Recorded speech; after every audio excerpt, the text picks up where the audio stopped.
Trong khi ở Việt Nam, ai cũng mơ ước có một căn nhà để an cư lạc nghiệp, thì ở Đức, chuyện thuê nhà lại là một phần không thể thiếu của cuộc sống, một phần tất yếu của cuộc sống. Trước tiên hãy nói về người Việt Nam mình. Ở Việt Nam, tâm lý an cư lạc nghiệp không chỉ là một câu nói mà còn là một cách sống, một thứ đã ăn sâu vào máu thịt của bao thế hệ. Mua nhà không chỉ để có chỗ ở mà còn để khẳng định vị trí của mình trong xã hội, để cảm thấy an toàn, ổn định và để lại di sản, để lại tài sản cho con cháu.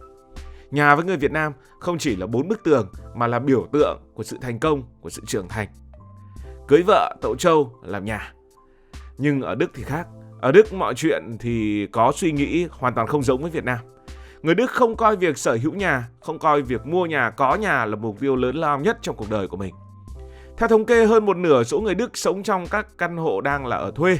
Và ở những thành phố lớn như là Berlin, Hamburg hay là Munich, con số này có thể lên đến 70-80%. Thuê nhà ở Đức không chỉ là một lựa chọn mà là một lối sống được ưa chuộng gần như là mặc định. Vậy điều gì khiến người Đức yêu thích việc thuê nhà đến thế? Hãy cùng đi sâu vào từng lý do. Lý do đầu tiên đó là bối cảnh lịch sử. Nước Đức là nước đã tham chiến trong chiến tranh thế giới thứ hai và họ đã thất bại. Khi Thế chiến thứ hai kết thúc, nước Đức gần như trở thành một bãi gạch vụn khổng lồ. Những chiến dịch ném bom của phe đồng minh đã san phẳng phần lớn những thành phố lớn. Berlin đã bị phá hủy khoảng 80% số tòa nhà ở trung tâm. Nhiều khu phố chỉ còn nền móng và đống gạch. Một số thành phố khác, ví dụ như là Dresden, gần như biến mất khỏi bản đồ. Rồi những nơi như là Hamburg, Cologne, Frankfurt hay Munich cũng chịu cảnh tương tự. Ước tính toàn quốc hơn 2,25 triệu căn hộ bị phá hủy hoàn toàn và thêm khoảng 2 triệu căn bị hư hại nặng.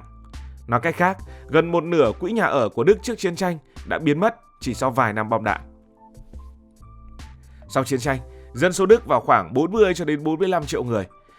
Mà chiến tranh thì rất vất vả và sau chiến tranh thì công việc không nhiều. Họ buộc phải đổ dồn về những thành phố lớn để mà tìm việc và tìm chỗ ở. Nhưng cơ sở hạ tầng thì gần như không còn. Có nơi 3 hoặc 4 gia đình phải sống chung trong một căn hộ nhỏ, chỉ có 2 hoặc 3 phòng. Các khu phố bị phá hủy được dựng tạm bằng gạch, bằng gỗ, bằng nhạc tiền chế. Còn chính quyền thì phải đối diện với một nhiệm vụ khổng lồ, vừa tái thiết nền kinh tế, vừa giải quyết nhà ở cho hàng triệu người. Trong bối cảnh đó, chính phủ Tây Đức đã chọn chiến lược đó là xây dựng nhà cho thuê với giá rẻ. Luật nhà ở liên bang ra đời vào cuối thập niên 1940, đặt mục tiêu ưu tiên phát triển nhà ở xã hội. Đây là cách nhanh và rẻ nhất để giải quyết nhu cầu chỗ ở của người dân. Vì xây chung cư nhiều tầng cho thuê có thể chứa được nhiều người hơn và giảm chi phí trên mỗi đầu người. Việc cho thuê cũng giúp tình trạng đầu cơ bất động sản và cho phép nhà nước kiểm soát giá thật tốt. Vậy là hàng triệu người Đức đã có nhà, hàng triệu người thời hậu chiến đã lớn lên trong những khu nhà ở xã hội hoặc những khu chung cư như vậy. Chính điều này đã hình thành một thói quen bền vững. Ở nhà thuê không còn mang ý nghĩa tạm bợ mà trở thành một chuẩn mực. Bố mẹ ở thuê cả đời, con cái lớn lên tiếp tục thuê, không ai cảm thấy áp lực phải mua nhà như ở nhiều quốc gia khác. Lịch sử là khởi đầu và nói đến mua hay thuê thì nó còn nằm ở một cái giá, một cái mà lúc nào cũng rất thực tế. Đây là một trong những lý do lớn nhất khiến người Đức thích thuê nhà hơn. Đó là vì thị trường thuê nhà ở Đức rất là ổn định và được bảo vệ bởi một hệ thống pháp luật cực kỳ chặt chẽ. Nói đơn giản, thuê nhà ở Đức không giống như ở Việt Nam, nơi bạn có thể bị chủ nhà tăng giá một cách đột ngột hoặc bị mời ra khỏi nhà bất kỳ lúc nào. Ở Đức, mọi thứ được quy định rõ ràng, giúp người thuê cảm thấy an tâm, giống như họ đang sống trong chính ngôi nhà của mình. Đầu tiên thì Đức có luật kiểm soát giá thuê. Luật này được áp dụng ở nhiều thành phố lớn như là Berlin, Hamburg, Munich hay là Cologne, đảm bảo rằng giá thuê nhà không được tăng quá mức so với giá trung bình ở khu vực đó. Ví dụ, nếu một căn hộ 2 ngủ ở Berlin có giá thuê trung bình là 800 euro mỗi tháng, thì chủ nhà không thể tự ý tăng lên 1.200 euro chỉ vì thấy thị trường đang nóng. Nếu họ cố làm như vậy, bạn có thể kiện họ ra tòa và đòi giảm giá thuê về mức hợp lý. Luật này giúp người thuê dễ dàng lập kế hoạch tài chính dài hạn và không lo bị sốc vì giá thuê tăng vọt. Bạn thuê nhà, bạn biết giá nó sẽ ổn định và không sợ bị tăng giá quá. Cái nữa đó là hợp đồng thuê nhà ở Đức thường là hợp đồng không thời hạn. Điều này có nghĩa là bạn có thể ở trong căn hộ đó bao lâu tùy thích, miễn là bạn trả tiền thuê đúng hạn và không vi phạm hợp đồng. Có những người Đức thuê một căn hộ từ lúc còn trẻ đến khi về già, sống ở đó vài chục năm mà vẫn ổn. Chủ nhà muốn chấm dứt hợp đồng cũng không hề dễ. Họ phải có lý do chính đáng, như cần dùng căn hộ cho gia đình của họ, hoặc bạn vi phạm hợp đồng nghiêm trọng, ví dụ không trả tiền thuê nhiều tháng. Ngay cả trong những trường hợp này, chủ nhà cũng phải thông báo ít nhất một vài tháng, tùy thuộc vào thời gian bạn đã thuê. Thậm chí ở một số trường hợp, họ còn phải bồi thường cho bạn để bạn có cơ hội đi tìm chỗ mới. So với Việt Nam, nơi thị trường thuê nhà còn khá lỏng lẻo, thì ở Đức, thuê nhà mang lại cảm giác an toàn gần như là ngang với sở hữu nhà, gần như đó là nhà của mình. Ở Việt Nam, nếu chủ nhà muốn lấy lại nhà, họ chỉ cần báo trước 1 tháng hoặc là tăng giá thuê tùy ý, khiến người thuê luôn ở trong tình trạng bấp bênh và thấp thỏm. Còn ở Đức, bạn có thể yên tâm ở trong căn hộ thuê mà không lo bị làm phiền. Đây chính là một trong những lý do lớn khiến người Đức không thấy áp lực là phải mua nhà, thôi cứ thuê cho nó tốt. Và điều này đã hình thành một phong cách sống của người Đức. Người Đức, đặc biệt là thế hệ trẻ, rất coi trọng việc có thể di chuyển dễ dàng, không bị trói chân tại một chỗ. Đây là một quốc gia có nền kinh tế phát triển với nhiều cơ hội việc làm ở những thành phố khác nhau. Thuê nhà giúp họ dễ dàng chuyển đổi nơi ở khi cần mà không bị ràng buộc bởi một khoản thế chấp dài hạn hay khó khăn trong việc bán nhà. Hãy hình dung bạn là một kỹ sư hay là bạn làm trong bất kỳ một ngành nghề nào đó ở Berlin chẳng hạn. Một ngày nọ bạn nhận được một lời mời làm việc ở Munich với mức lương cao hơn. Bạn cảm thấy rất muốn đến đây để làm việc.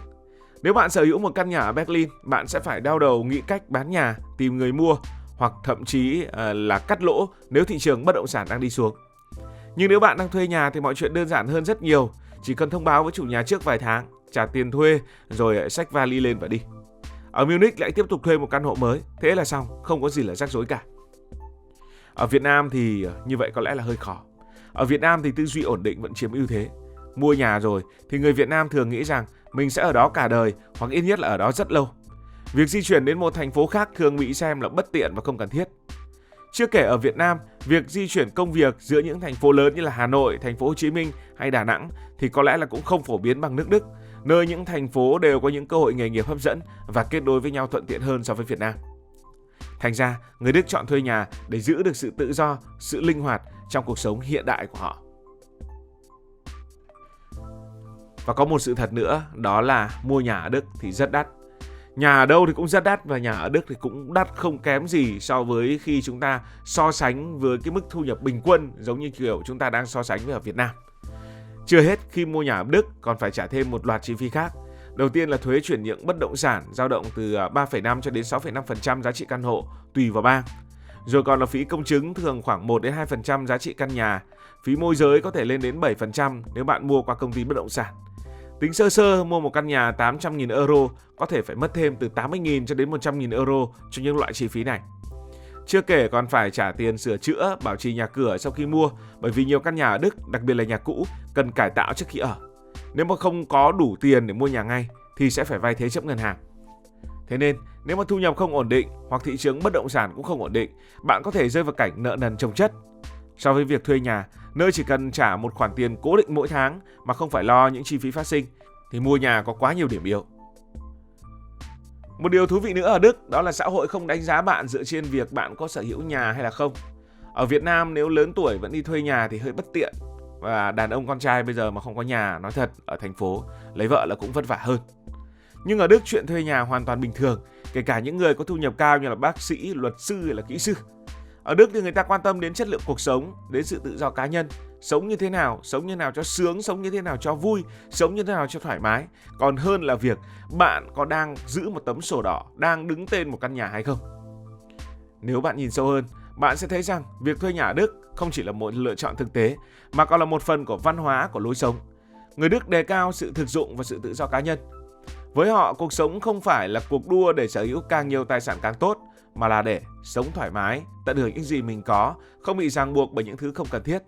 Thuê nhà giúp họ đạt được điều đó. Họ có một chỗ ở ổn định nhưng vẫn giữ được sự linh hoạt để thay đổi, khám phá và sống theo cách họ muốn.